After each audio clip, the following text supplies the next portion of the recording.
अच्छा, अब हम लाइव प्रोसीजर रिकॉर्ड कर रहे हैं। तो उसमें ये है कि हमने पहले 2 स्टेप कर लिए।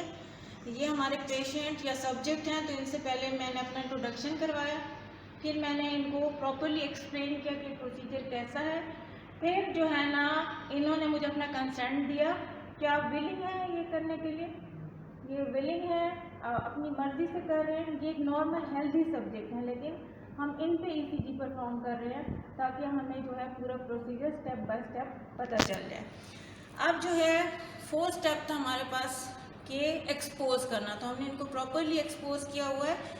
ये जो है इनके चेस्ट एरिया है, चेस्ट लीड्स के लिए, और ये जो राइट लिम्ब है, लेफ्ट लिम्ब है, ये तकरीबन जहाँ पे हैंड अटैच होता है वहाँ पे हमने जो है लीड्स अप्लाई करनी है, और इसी तरह से लेफ्ट फुट पे और राइट फुट पे जो है हमने लीड्स अप्लाई करनी है। तो देखते हैं अब जो है प्रोसीजर कैसे होता है। सबसे पहले हम स्किन वॉश करेंगे।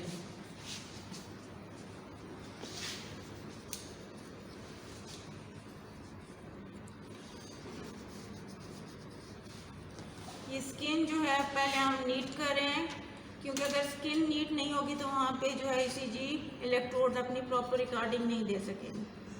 तो ये स्टेप पहले नेसेसरी है।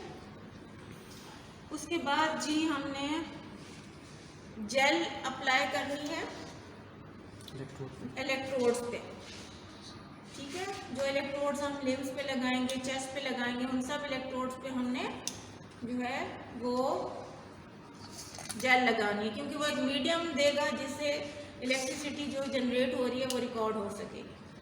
तो ये जो है हमारे पास जो फिरोजी कलर में कुछ ब्लूइश सा इलेक्ट्रोड है, ये लेफ्ट फुट पे लगेगा।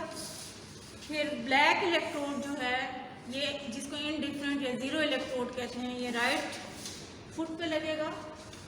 रेड वाला आपने कलर याद रखना है, जो रेड है इसको हमने राइट आर्म पे रखना है, और जो येलो में है उसको हमने लेफ्ट आर्म पे रखना है। अब जो है ये हमारे पास लिम्ब लीड्स कंप्लीट हो गई हैं। अब हमारे पास आती हैं चेस्ट लीड्स, जो कि 6 हैं, V1, V2, V3, V4, V5, 6। तो जो V1 है हमने स्टर्नम की राइट साइड पे राइट 4th इंटरकोस्टल स्पेस में रखनी। तो उसमें आपने यहाँ से देखना है कि कौन सी इंटरकोस्टल स्पेस है। ये हमने फाइंड आउट किया है, that is right 4th intercostal space. तो यहाँ पे हम V1 रखेंगे। फिर V2 है, वही 4th इंटरकोस्टल स्पेस है, लेकिन on the left side of the sternum. उसके बाद हमने जो है V3 पहले नहीं रखा, हम पहले V4 रखेंगे, और V4 जो है हमारे पास लेफ्ट 5th इंटरकोस्टल स्पेस पे है। और ये जो है अगर हम क्लेविकल से एक लाइन बिल्कुल दरमियान से लेके आए नीचे तक, तो ये मिड क्लेविकुलर लाइन बनती है। तो लेफ्ट 5th इंटरकोस्टल स्पेस में ये हमारे पास V4 लग गई है। किस लेन में? Mid clavicular line. और इसी तरह से हम V3 पे लगाएंगे V4 और V2 के दरमियान, ठीक है। फिर हमारे पास आ जाता है, ये अभी हमारी V1 और V2 लग गई हैं। V1 right 4th intercostal space, V2 left 4th intercostal space, ये हमारे पास V4 है लेफ्ट 5th इंटरकोस्टल स्पेस। किस लाइन में? In the mid clavicular line. फिर अब जी है हमारे पास V3 लग रही है, जो कि V2 और V4 के दरमियान में।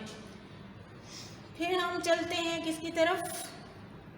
V5 की तरफ। ये भी लेफ्ट 5th इंटरकोस्टल स्पेस में है, but in the line of anterior axillary line. And then we have V6, जो कि हमने लगाई है लेफ्ट 5th इंटरकोस्टल स्पेस में with the mid axillary line. तो दोबारा मैं आपके लिए रिवाइज कर देती हूँ। V1 right 4th intercostal space, V2 left 4th intercostal space, V4 left 5th intercostal space in the plane of mid clavicular line, and V3 in between the V4 and the V2। फिर उसके बाद हमारे पास आ जाती है V5। V5 जो है हमें क्या देती है? ये भी लेफ्ट 5th इंटरकोस्टल स्पेस में है, लेकिन प्लेन कौन सा, यहाँ से अगर आप एक लाइन ड्रॉ करें तो ये एंटीरियर एक्सिलरी लाइन की प्लेन में है। और उसके बाद जो है हमारे पास V6 है जो कि लेफ्ट फिफ्थ इंटरकोस्टल स्पेस में है, लेकिन इसको हम मिड एक्सिलरी लाइन में लेके आते हैं। तो अब ये हमारी सारी जो लीड्स हैं वो उसको हमने प्रॉपरली प्लेस कर लिए। अब हम चलते हैं ECG मशीन की तरफ। तो ECG मशीन जो है इसमें हमने इसको प्रॉपरली स्विच ऑन किया है। उसके बाद इसका हमने जो है ये ऑन बटन है, यहाँ से हम इसको ऑपरेटिंग ऑन करके उसके बाद हमने देखना है ये मैनुअल मोड है और ये ऑटो मोड है। तो हमने इसको मैनुअल पे भी सेट कर सकते हैं। अगर मैनुअल पे सेट करेंगे तो ये हर लीड की अलग रिकॉर्डिंग करेगा, 1 की अलग, 2 की अलग, 3 की, AVR की, AVL की, AVF की। लेकिन अगर हम इसको ऑटो पे करेंगे तो खुद ब खुद ये एक सीक्वेंस में रिकॉर्ड करेगा और ये सीक्वेंस होगा 1 2 3 AVR, AVL, AVF, V1, V2, V3, V4, V5 and V6। ठीक है, अब हमारा जो है हम इसको ऑन करेंगे तो ECG पेपर के लिए जो हमने स्पीड रखी हुई है वो 25 मिलीमीटर पर सेकेंड है और वोल्टेज जो है आपकी 1 मिलीवोल्ट है। तो उसके बाद अब हमने इसको स्टार्ट करते हैं। तो ये हमारा अब ECG पेपर जो है इसको रिकॉर्ड कर रहा है और इसको हमने ऑटो मोड पे रखा हुआ है।